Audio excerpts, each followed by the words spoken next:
June the 15th, 1996, and the city of Preston, Lancashire was alive with activity. England had just beaten Scotland 2-0 in the Euro 96 football championships, and the city streets were bustling with jubilant fans celebrating that victory. But amidst the excitement and revelry, a dark and sinister event was unfolding, one that would lead to the brutal and unsolved murder of 20-year-old Janet Mary Murgatroyd.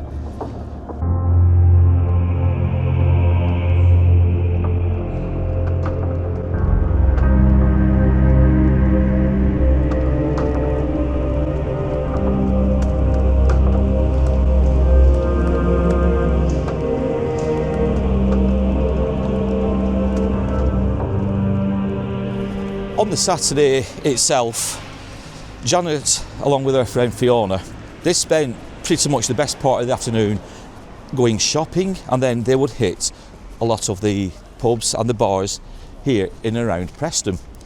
But it's at the Adelphi where Janet and Fiona became separated. Fiona, from all accounts, wanted to get off home, but Janet wanted to stay out a little bit longer. Janet went on to phone her mother just to let her know that she was going to stay out a little bit longer. But it is here at the Adelphi where Janet and her last known whereabouts would kind of come to an abrupt end. Now, we are going to retrace some of Janet's steps to ultimately where her body would be found the following morning. But we're here in Preston, and like I said, we are directly outside the Adelphi pub. It was towards the end of the night and we had had a lot to drink by that stage, so we decided to stay in the Adelphi for last orders. Somehow we got separated and we ended up parting company and going our own way home, and that was the last time I ever saw Janet. And I remember thinking to myself that I should wait for her and make sure that she got in a taxi safely, or to make sure that she came back to my flat with me, but it just didn't happen. And the worst of it is I can't even remember the last thing that I said to her, or the last thing that she said to me. Now, on Sunday, June the 16th, at around 12:30 that morning, Janet was last seen leaving the Adelphi in the company of a man. Witnesses later reported that the pair had walked together for a while before parting ways somewhere near Bolton's Court, a street which is only a short distance from the pub. What happened after this encounter remains shrouded in mystery. Now, we are going to leave the Adelphi behind us and make our way towards Fishergate and towards where Preston train station is.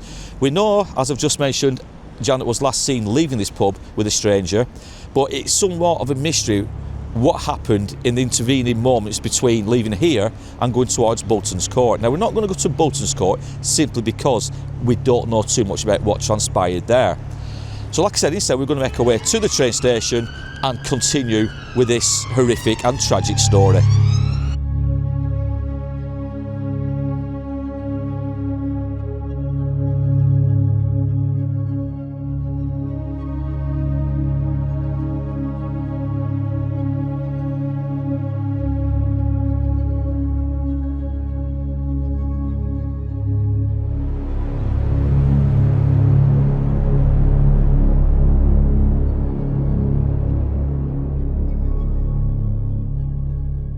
Now, next year will mark the 30th anniversary of Janet Murgatroyd's murder, and although one person would be convicted of her death, of her murder, we're going to get into that story shortly because there is a twist to it.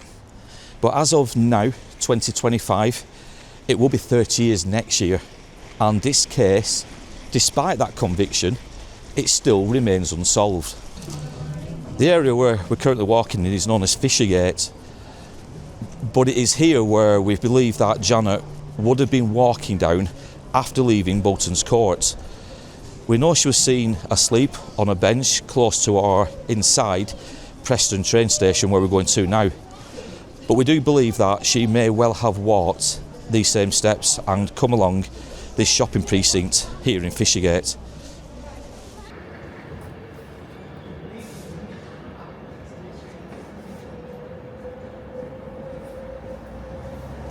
The next witness to come forward would state that he had seen Janet asleep at the entrance to Preston train station, and we believe it's just outside here where that incident took place, and obviously where Janet was seen. Now we also, and we'll get into this shortly, but there's also another story which would soon emerge of a potential suspect by the name of Raymond Hayes, and he would later state that he had robbed Janet of some of her possessions on the night before she was found obviously brutally murdered the following day. Now that could well have taken place somewhere around here in the taxi rank and just outside the train station itself. We're not entirely sure, but we'll get more into Raymond's story as this moves along.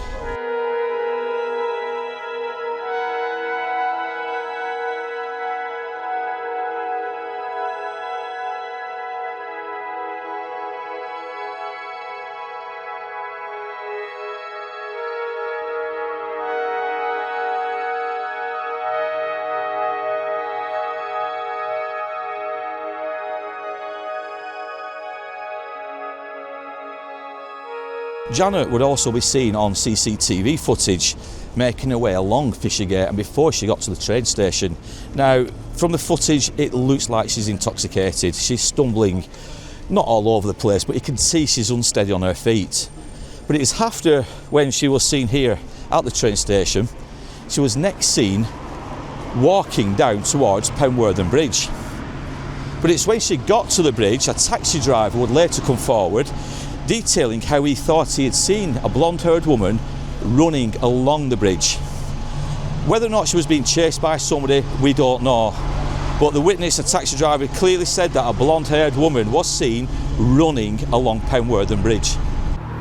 Janet then is at the train station for a short period of time before heading down Fishergate Hill and down here across Penwortham Bridge, where she's spotted by a taxi driver who sees her being chased by a white male in his 30s wearing a white shirt and dark trousers. Then we have two members of the public who are walking along the bridge. They hear a female moaning and lean over the bridge at Penwortham and see a man crouched over a lady, but thought nothing more of it and proceeded to walk back home to Preston.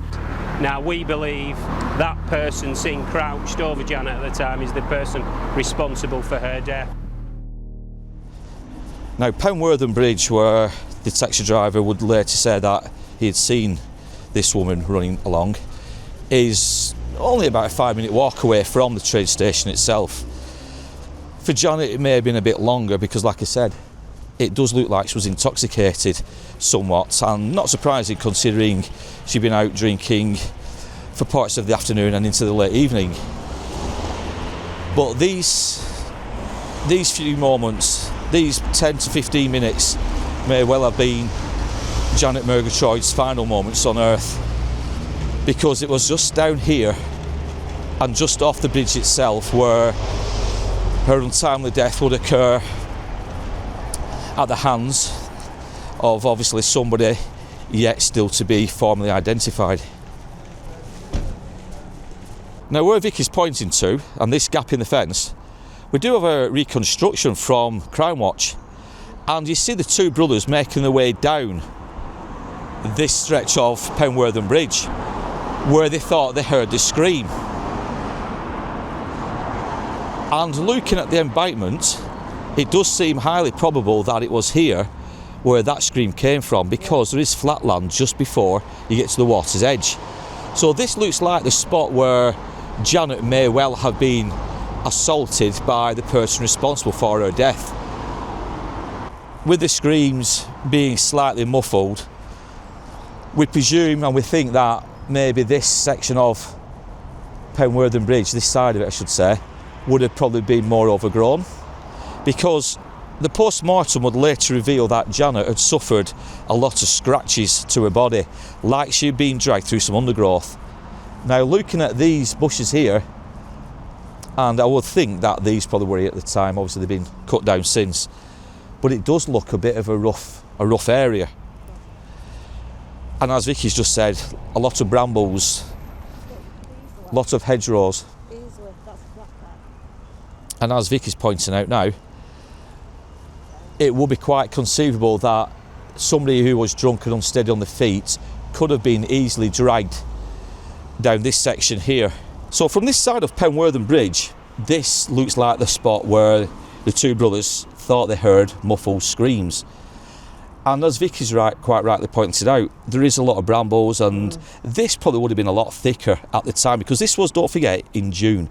So plenty of time for hedgerows and other vegetation to have grown quite rapidly. Now it's March, so a lot of it is died off, obviously till it comes back again. But this does seem highly likely that it was here.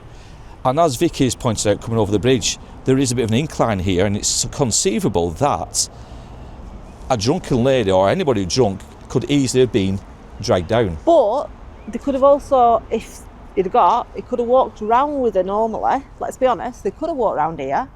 Then it could have got to the water's edge. You said something happened. Yeah. Yeah. So that's when she could have screamed for them to hear. Yeah, they could have gone for a walk, maybe, to start with. She might have willingly gone with this other person to start with. Because you can actually walk down it, look. Yeah, well, let's have a walk down and just put that theory into practice, maybe.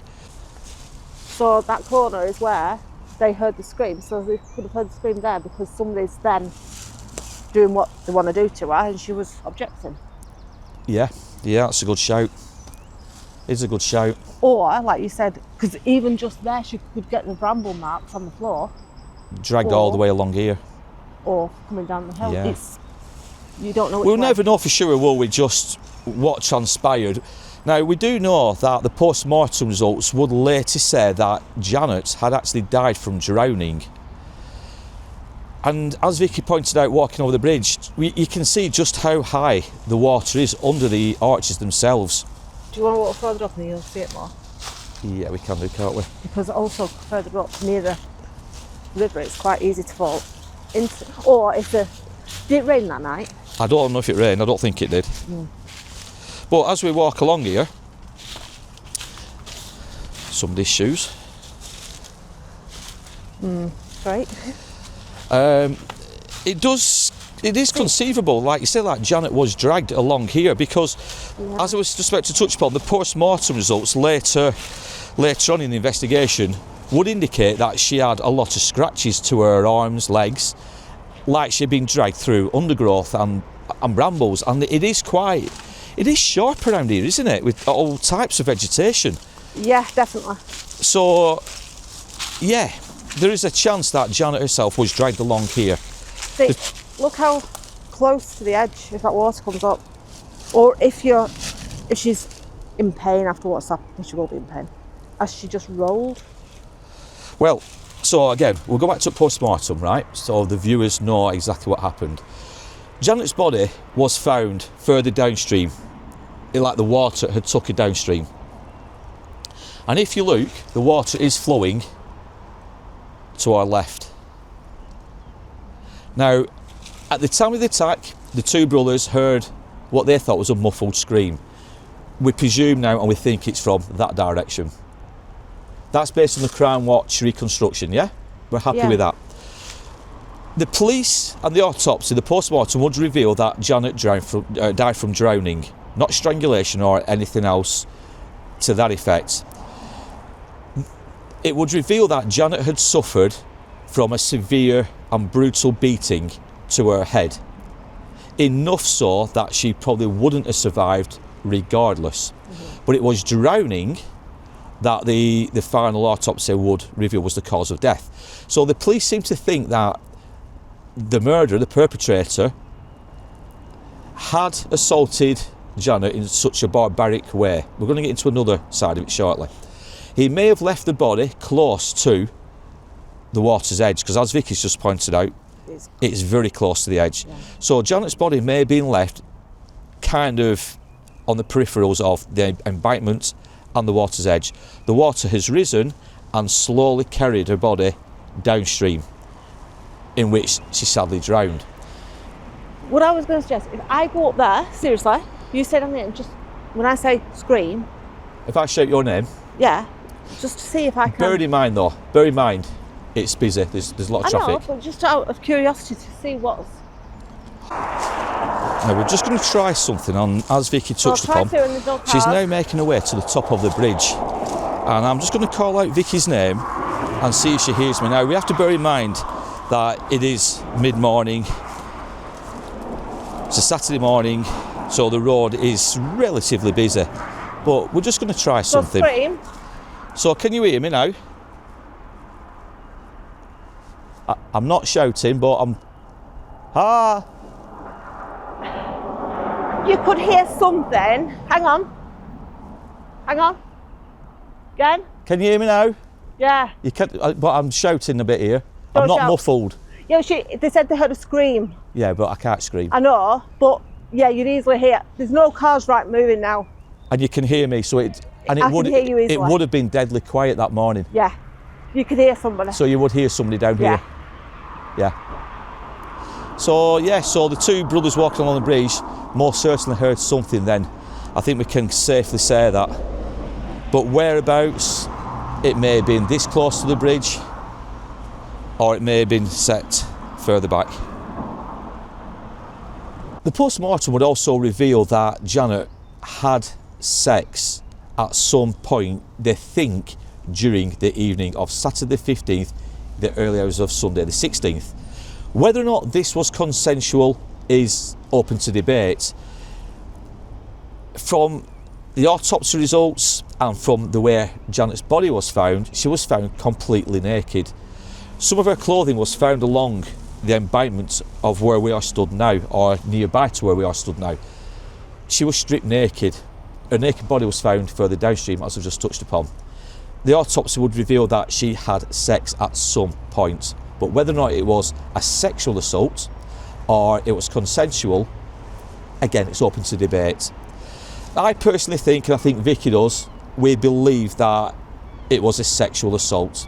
Because the fact that her body was found in the water naked and her clothes on. Yeah. To me, it points to a sexual assault, doesn't it? It does point to that, and I think probably the family think that. Yeah.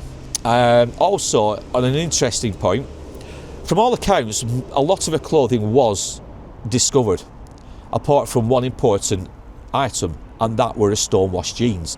That was the only part of clothing that I remember reading that wasn't discovered. Everything else had gone. Now, from some accounts, some stories, now it does vary. It does appear that two children, or a group of children, came across those jeans. But when the police came to collect them, because obviously the children pointed them to that direction, the jeans had gone. Right. Which adds another element to this story. Did the perpetrator leave some DNA behind? Yeah. And he was frightened and he came back, and his timing was perfect. The fact that the kids had reported this, the police had come to the scene, the jeans had gone. Was it just pure luck, the timing? We'll never know, obviously. Was it? Yeah, you could look at the DNA, but if they were a good-looking pair of jeans in this type of area, Would some people have just picked them up? Possibly. so Possibly. it could be either. There's or. a lot, yeah. There's a lot of ifs and buts, isn't there? But this is the River Ribble, and sadly, where Janet's life was cruelly taken.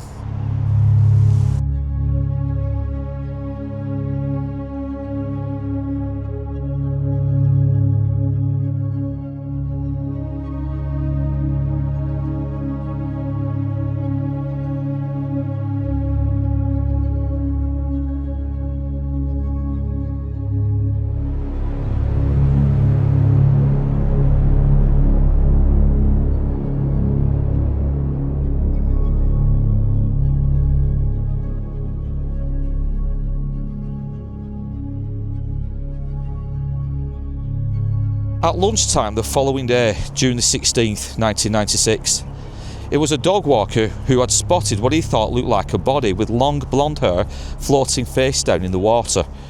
He called to a speedboat driver who was pulling a water skier along the Ribble for help, and tragically, Janet's body was pulled from the river, just yards away from where she had last been seen alive less than 12 hours earlier. After being taken on board the speedboat, Janet's body was taken to the slitway at the Preston Sea Cadet Corps, which is just here now. And the slitway we're going to make our way to show you guys just how close to the water's edge Janet's body will be discovered. The slipway in which Janet's body was sadly brought ashore would have been just here. And as we just touched upon, it was literally just yards away from the bridge, which is just a little further down there. Don't think the camera's picking up quite well. But myself and Vicky have just been over there talking about this horrific case and where we believe Janet's last cries for help were heard by the two brothers walking along Penwortham Bridge in the early hours of that morning. So it is quite conceivable but that Janet's body was laying on the side of the embankment, and these waters have risen slowly, but just enough to take Janet's body into the water, which then slowly made its way around. And like I said, the following morning, that dog walker would sadly see her naked body floating in the water, which would then be brought ashore just here. We do have a photograph of 4 rescuers in a little dinghy, which are just in the water's edge, just at the slipway here. We'll put that over now and try and line up that shot if we can. But that is just one photograph of many that were taken of the possible crime scene or scenes regarding the murder of Janet Murgatroyd. Now, the injuries to Janet were quite severe. She suffered from a broken nose and a fractured jaw. They also found fingerprint-like marks bruising to her face and neck, which would suggest that her attacker had tried to stifle or muffle any screams for help. Obviously, it worked to some point because the two brothers heard something, but albeit faintly.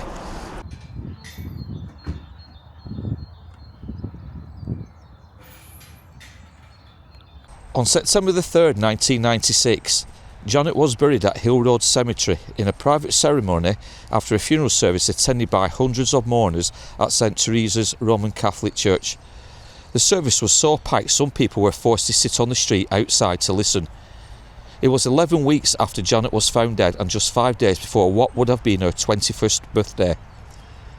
The same day, the BBC's Crime Watch programme broadcast a nationwide appeal which attracted more than 50 calls to the incident room. Now, 3 suspects would emerge from this horrific crime. One being a lorry driver. Now, this lorry driver we don't have too much detail on. We don't have his name, we don't have basically anything regarding this suspect, other than the police simply ruled him out. Now, one of the other 2 or 3 suspects, I should say, was a former boyfriend by the name of John Parkinson. And he was quite abusive in his relationship with Janet when they were a couple. He had beaten her at least 2, if not more times. It seemed like a likely candidate. He was abusive, he was controlling, but he did have a strong alibi on the evening when obviously Janet's murder took place. So the police ruled him out. Now, another interesting person, or a person of interest, was brought forward by the name of Raymond Hayes. And Raymond Hayes, he himself was known to the police in and around the Preston area, the community. He was also a known user of drugs. Now, on the night of Janet's murder, or the early morning of Janet's murder, he was seen in and around the Preston area, in the same area as the parts where Janet was also caught on CCTV. Whilst he would admit to robbing Janet after seeing her asleep on one of the benches outside the Preston train station, he admitted to taking a silver necklace, as well as some other items of belongings which obviously belonged to Janet herself.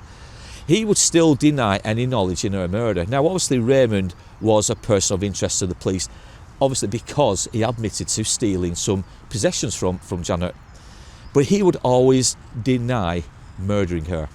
Now, he was let off, believe it or not, because of a takeaway, and from all accounts, something to do with a KFC. He had either ordered it and gone to collect it, or it was delivered. But the food itself was still warm when he was back at some flats he shared with others whilst eating this takeaway. And other people would confirm that the food was still warm. So I can only take it that there wasn't enough time for Raymond to go and do what he did to Janet and then get back to his apartment or where he lived and the food still be warm. And this is how he kind of had an alibi, if you will. So Raymond Hayes himself was also taken out of the murder inquiry itself, but a lot of people still believe that Raymond himself may well be the likely culprit. The case went cold until around August 1999, when a man by the name of Andrew Greenwood confessed to police he was responsible for Janet's murder. It was after approaching 2 police officers and he confessed to being responsible for the death of a young woman in 1996 that he will be taken in and questioned. Greenwood was not charged, however, until 3 years later and a first trial in October 2002. He was discharged after a jury failed to reach an open verdict. But at a retrial in June 2003, Liverpool Crown Court heard Greenwood, then 29, was a lonely and desperate man who had murdered Janet after she spurned his advances, and he would appear in courts where he would then be found guilty of not murder but manslaughter. This guilty verdict would result in Greenwood being served a sentence of 8 years. But just 8 months after this sentence being passed down, Greenwood would make an appeal against this conviction.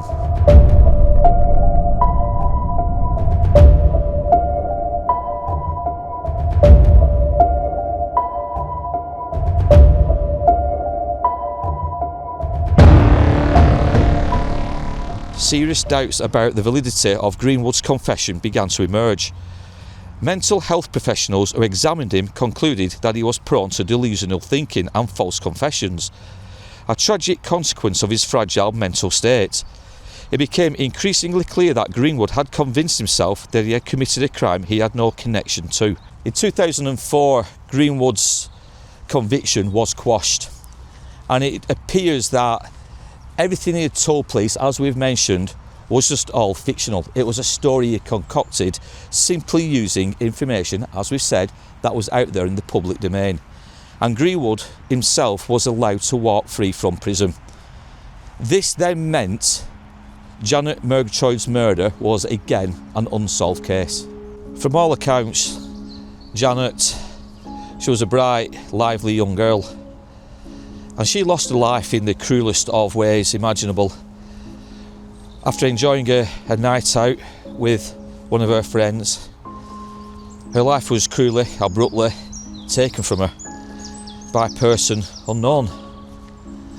And despite a conviction being made and it being quashed, almost 30 years has passed in which this horrific crime took place, and nobody is still none the wiser as to who took the life of Janet Murgatroyd.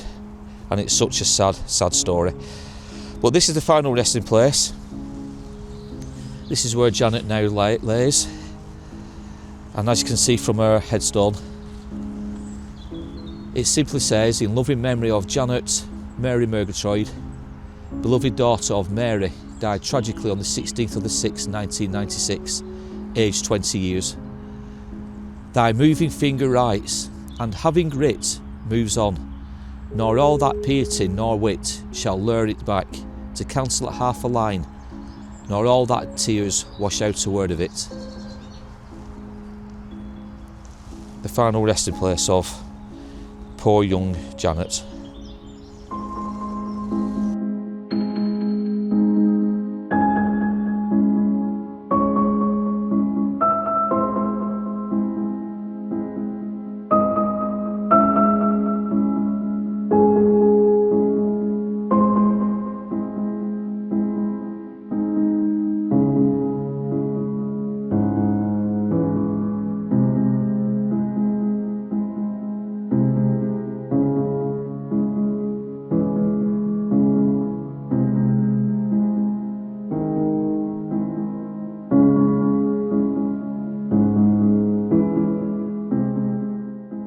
Now, ever since the murder of Janet Murgatroyd, but probably more so since the conviction of Greenwood was quashed, this case has remained unsolved, despite numerous pleas by the police themselves.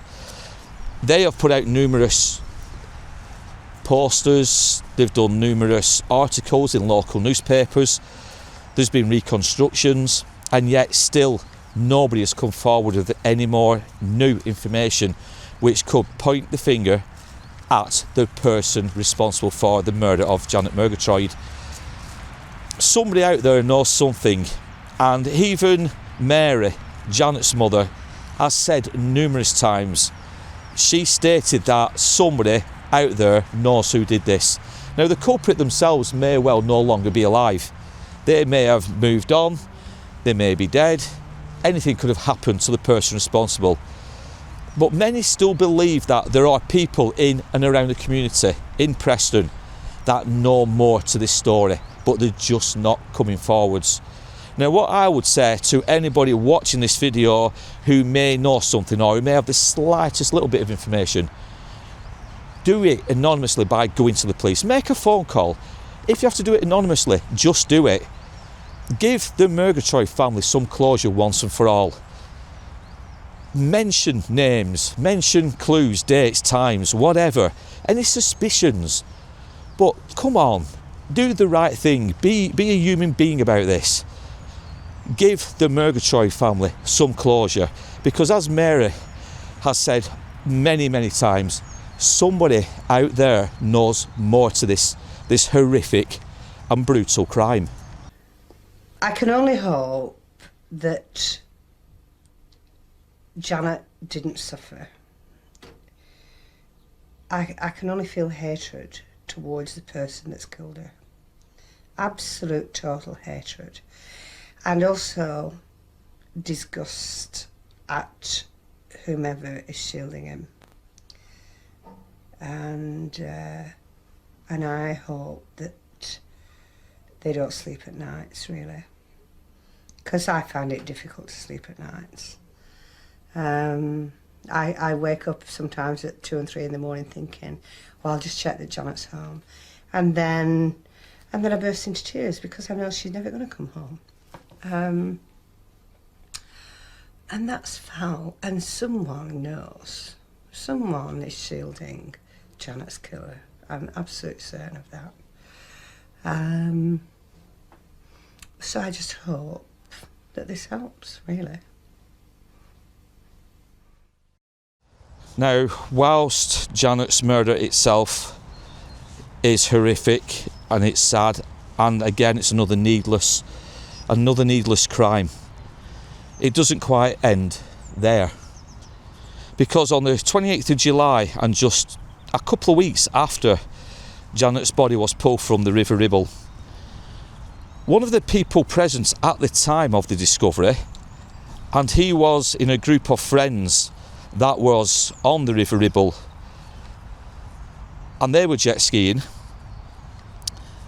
Well, one of those people, or those persons, sadly took their own life, and that was 39-year-old Geoffrey Mills, and he was found dead in his bed at his home over in Leyland. Now, Mr. Mills, who was self-employed, he took his own life after having taken a quantity of tablets before he died. Now, family members of Mr. Mills, whilst never saying publicly that they felt that his death was related to that of Janet and how he may well not have coped well after seeing her dead body, it's quite plausible that he was keeping it all into himself because he very rarely spoke about it. So perhaps it was just so horrific what he had witnessed, what he had come across, and it was too much for him to cope with.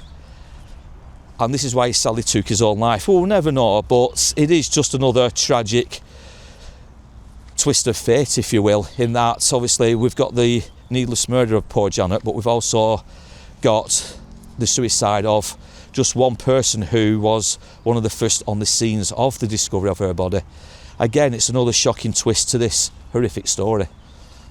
So that is all from here at Penwortham Cemetery, and again, I always say it, but if you enjoyed this story, it's morbid, it's horrific yet again, and it's another sad tale of a young life being taken, you know, at the hands of a murderer. But if you enjoyed this story, don't forget to give us a big thumbs up, and don't forget to comment down below.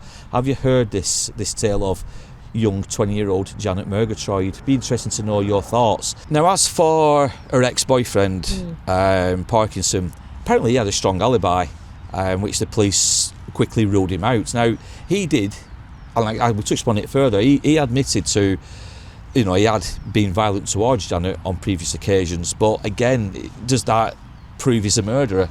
Again, he had a strong alibi, so... No, you can't then. So you don't believe... She's obviously left him because of that. Yeah. And there was also... So apparently there was also a tape played at Greenwood's trial in which Janet's voice was heard on a voice recording of Janet, which she did for a friend, talking about domestic abuse. So I think this is at the time when she was with her ex-boyfriend, and it was for some kind of documentary I think one of her friends was putting together. But it doesn't necessarily mean Parkinson was a murderer. No. Okay, violence towards women is a big no-no, but it still doesn't make him out a murderer. And I don't want to talk too much about him because I really don't know that much about the alibi itself and how that transpired. But going then to Greenwood, the guy that admitted to taking her life 3 years after the event, we've found we found the information easily in newspapers to tell this story. So it is conceivable that Greenwood was telling the truth by saying he may well have picked up snippets in the news, on the TV, reading about it. And you did say he had. And he had mental health issues. And again, it's conceivable that he did convince himself that he was the murderer, and he probably thought he was doing the right thing by admitting to it, albeit 3 years later. Apparently he also suffered from blackouts, and he remembers being out on a Friday evening, Saturday evening, that weekend, obviously the Sunday morning, but he doesn't remember getting back home. He just remembers going out, but then there's a blackout, and then he woke up back at home. So so it's a sad case, it's a tragic one. Nothing much really we can say other than we just hope she's found peace, and we just hope one day the truth does prevail and somebody is brought to justice. Even if that person may have since passed away, at least the family, they can get full closure. Yeah, it's a closure. It's a sad one. But if you've enjoyed this tale, nevertheless, don't forget to give us a big thumbs up, don't forget to comment down below, don't forget to subscribe to the channel. It really does mean a lot to myself and Vicky when you guys get involved, especially in the comment section. But if you subscribe to the channel and click that notification bell, you'll also be alerted when our next story goes live. And it's usually every Monday. It is pretty much every Monday at the same time, UK time, at 7:05. So like I say, guys, if you can do all those things, we would appreciate it. But in the meantime, we want to take a care, look after yourselves, and we will be back soon, won't we, with more tales from a dark, but at times glorious past. Stay safe, but stay curious.